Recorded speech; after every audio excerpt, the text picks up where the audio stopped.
Bismillahirrahmanirrahim. Assalamualaikum warahmatullahi wabarakatuh. Baiklah, selamat datang adik-adik sekalian.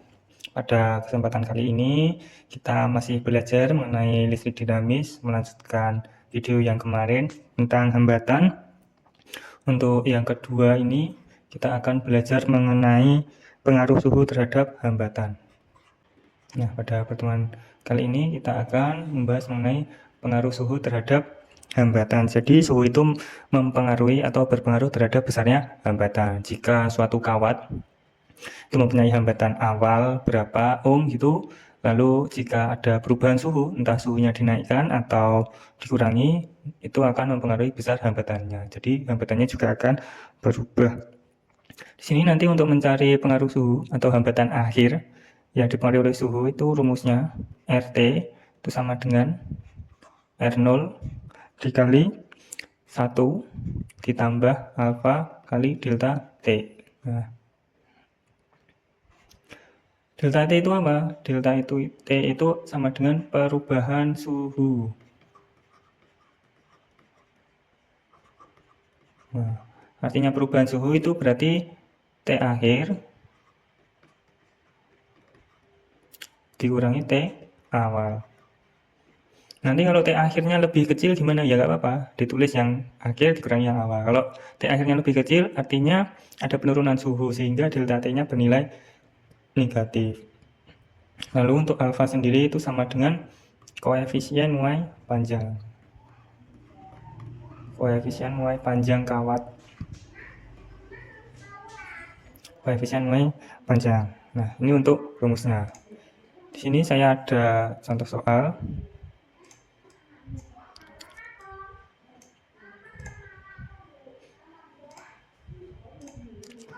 Nah, di sini ada soal ya. Kawat tembaga pada suhu 25 derajat Celcius memiliki hambatan 10 ohm. Bila koefisien suhu hambat jenis tembaga 3,9 kali 10 min 3 per derajat Celcius, maka pada suhu 50 derajat Celcius hambatan kawatnya menjadi berapa gitu. Ini kita tulis dulu yang diketahui. Ini ada T awal itu sama dengan 25 derajat Celcius.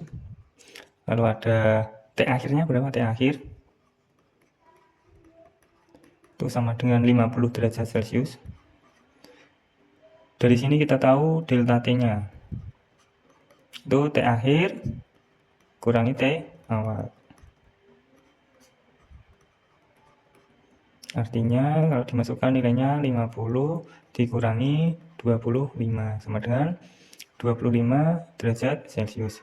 Di sini kita masih menggunakan satuan Celcius karena pada koefisien Y panjangnya ini per derajat Celcius, sehingga kita makanya tetap Celcius. Misalkan kalau nanti koefisien Y panjangnya itu per derajat Kelvin, kita suhunya dirubah dulu menjadi Kelvin. Oke. Lalu di sini ada hambatan awal itu sebesar 10 ohm. Lanjut kita langsung masukkan ke dalam rumusnya. RT sama dengan R0 dikali 1 ditambah alfa kali delta T. Ini sama dengan R0-nya itu 10 dikali 1 ditambah 3,9 dikali 10 pangkat min 3 dikali delta T-nya 25. Nah, itu 3,9 kali 25 itu sama dengan 97,5. Berarti ini sama dengan 10 dikali 1 ditambah 97,5 dikali 10 pangkat min 3. Tulis ini. Atau ini RT itu sama dengan 10 dikali 1 ditambah 97,5 kali 10 pangkat min 3 itu 0,0975. Jadi ini artinya 10 dikali 1 tambah 0,0975 itu 1,0975. Ini berarti nilai RT-nya itu 10,975 ohm. Jika suhu dinaikkan sebesar 25 derajat, maka hambatannya bertambah sekitar 0,975, yang awalnya 10 ohm menjadi 10,975. Nah, itu untuk pengaruh suhu terhadap hambatan. Selanjutnya,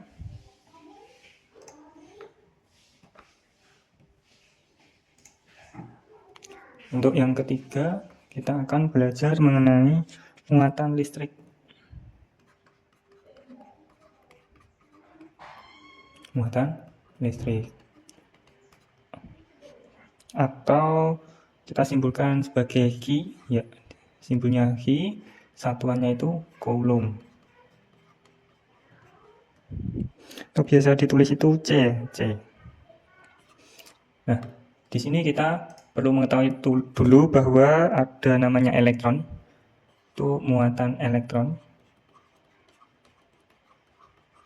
Ini sebesar 1,6 kali 10 pangkat min 19.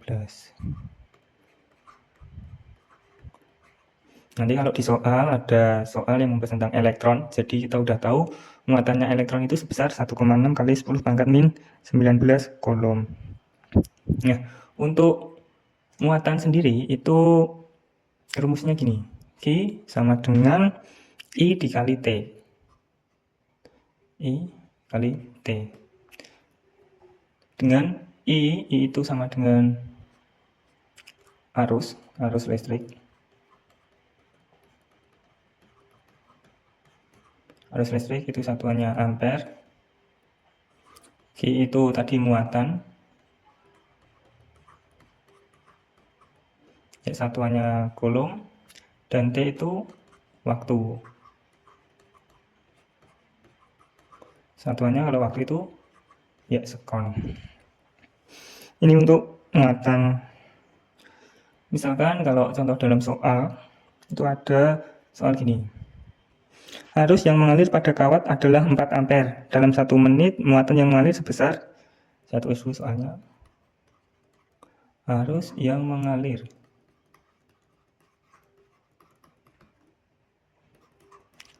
pada kawat itu sebesar 4 ampere. Lalu dalam 1 menit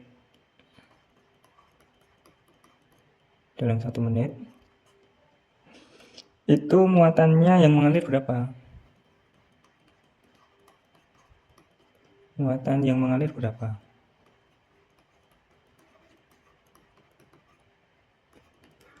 Muatan yang mengalir berapa? Nah, kita coba jawab soalnya. Kita tulis yang diketahui dulu, itu ada I itu sama dengan 4 ampere. Lalu T-nya itu sama dengan 1 menit. Nah, kalau 1 menit kita perlu jadikan ke sekon. 1 menit itu sama dengan 60 sekon. Untuk adik-adik ketahui saja bahwa arus itu adalah banyaknya muatan yang mengalir tiap detik. Misalkan ini arusnya 4 ampere, artinya itu dalam 1 detik itu mengalir muatan 4 Coulomb gitu. Itu artinya arus. Kalau ini kan rumusnya yang di atas bisa dirubahkan I sama dengan Q per T, atau banyaknya muatan tiap waktu itu arus. Yang kita cari di sini adalah Q dalam 1 menit. Tulis dulu rumusnya, Q sama dengan I dibagi dengan I dikali dengan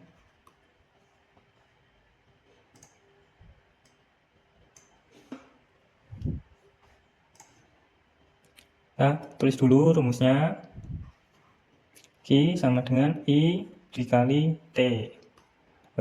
Ojre ya. I-nya berapa? I-nya 4. Dikali T-nya 60. 60 dikali 4 240. Nah, jadi jawabannya 240 Coulomb. Nah, ini untuk muatan listrik. Jadi muatan listrik itu rumusnya I kali T, atau arus listrik dikali dengan waktu. Arus listrik itu satuannya ampere, waktu itu satuannya sekon. Lalu untuk yang keempat itu nanti ada rumus soal tegangan.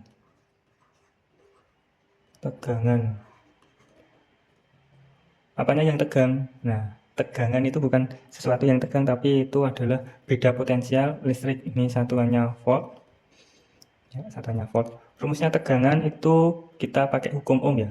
Ohm itu suka yang vir, suka yang vir. Ohm suka yang vir. Berarti V itu sama dengan I dikali R. Untuk menghafal kita pakainya Ohm suka yang vir, atau V sama dengan I kali R. Ini untuk tegangan, rumus-rumus pada listrik dinamis. Selanjutnya, rumus selanjutnya itu ada namanya daya. Wah, saya sudah tidak berdaya, tidak punya kekuatan, daya. Daya itu atau kekuatan. Nah, ini simbolnya P, satuannya watt. Satuannya watt. Jadi dalam listrik atau dalam fisika, daya itu satuannya watt. Rumusnya apa? Rumusnya itu P sama dengan V dikali I. Untuk daya. Lalu bisa juga kalau kita substitusikan rumus-rumus tegangan, V-nya diganti I kali R, ini bisa diartikan diganti I kuadrat kali R. Atau I-nya yang diganti V per R. Nah, berarti bisa juga V kuadrat per R. Ya, gitu ya adik-adik. Jadi ini rumus hukum Ohmnya tadi, vir tadi, itu kita bisa substitusikan ke rumus daya. Jadi misalkan nanti kalau yang diketahui cuma tegangan sama arus, kita pakai P kali I, V kali I. Kalau yang diketahui I sama hambatan, kita pakainya I kuadrat kali R. Kalau yang diketahui tegangan sama hambatan, kita pakainya rumus V kuadrat per R.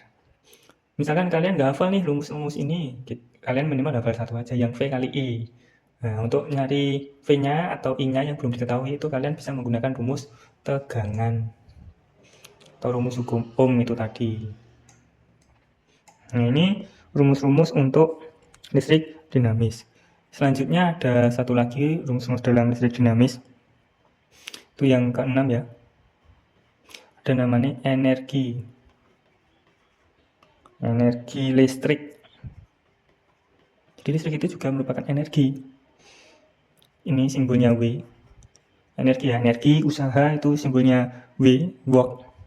Satuannya kalau energi joule. Kalau dalam listrik energi itu dirumuskan seperti apa? Nah, W itu sama dengan P dikali T. Udah rumusnya ini. Nah, P-nya itu bisa pakai 3 rumus itu. Berarti bisa juga W sama dengan P ini diganti V kali I. Berarti V kali I kali T. Atau bisa juga W sama dengan P ini diganti I kuadrat kali R. Berarti I kuadrat kali R kali T. Atau P-nya diganti V kuadrat per R. Berarti V kuadrat kali T per R. Nah, gitu ya adik-adik. Oke, paham? Di sini paham? Paham. Insya Allah paham ya. Ini yang penting bisa memahami rumus-rumusnya. Nanti untuk soalnya kita bahas di pertemuan selanjutnya. Nah, itu saja video kali ini tentang listrik dinamis. Nanti di selanjutnya kita akan membahas tentang contoh soal dan rangkaian-rangkaian pada hambatan. Sekian dari saya. Apabila ada kurangnya mohon maaf. Wassalamualaikum warahmatullahi wabarakatuh. Selamat belajar.